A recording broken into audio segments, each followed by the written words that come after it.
tignan nyo naman. Talagang mahilig po kami sa halaman kasi kahit sa labas ng aming bahay, sa katabing lupang bakante, kami ay nagtatanim. Ayan po. Kita nyo, meron kaming talbos ng kamote. Ito po ay insulin. Maganda po ito sa mga may diabetes. Ayan, naparami na po namin. Dati isang puno lang po yan ang binili ko. Meron din po kaming okra, ayan, sa gilid. At papaya. Ayan. So, habang wala pa pong nakatira, kami ay nakikipaghalaman sa kanila. Ito naman po yung isang lemon tree ko. Kikita nyo, napakababa pa, pero ang dami na niyang bunga. Ayan, nagtatago sila. Meron pa dito sa loob. Ayun. At meron pa pong isa dito na nakatago. Ayun siya. Ayun. So, ito naman po yung aking mga maki tree. Ayan. Kita nyo, para siyang Christmas tree. Matagal na po yan kasi 13 years na po kami dito sa bahay. So, yung mga makina yan, nung binili namin yan, para pa lang yan mga ting-ting. Ngayon, para na silang Christmas tree na matataas. Ayan. So, dito naman sa kabilang lote, nakikipaghalaman din kami. Ayan. Dahil walang tao, sayang ang lote, tinaniman namin ng talong. Ayan. May bunga na po siya.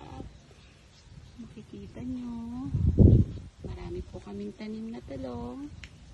Meron din po kaming papaya, ayan. At meron din kaming okra. Pero dahil medyo matagal na sila, malapit na po silang mamatay. So, papalitan po namin ng ibang halaman yan. Pero marami na pong nakinabang dito sa aming okra. Marami na pong nakatikim yan. Sobrang sarap po pagka fresh ang inyong kinakain na gulay at walang chemicals. Ayan, ito po yung isang talong namin. So, ito naman po ay mga kamatis. Kakalipat lang po niyan. So, meron din po kami squash dun sa likod ng ng eggplant. So, para po kaming bahay kubo dito. Meron din po mangga doon, although naubos na yung bunga. Dahil wala pang bahay, kami din po ay nakikinabang sa bunga niyan. I hope nagustuhan niyo po ang aking vlog for today.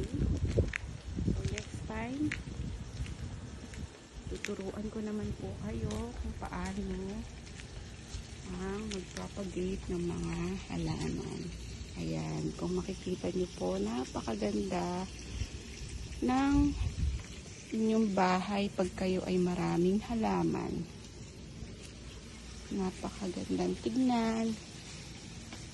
Ayan, ito po. Ayan, yung halaman na yan dati isang piraso lang yan. Ayan, o, punong-puno na po yung aming harapan. Ayan po. So, I hope nagustuhan niyo po. At see you next time, guys.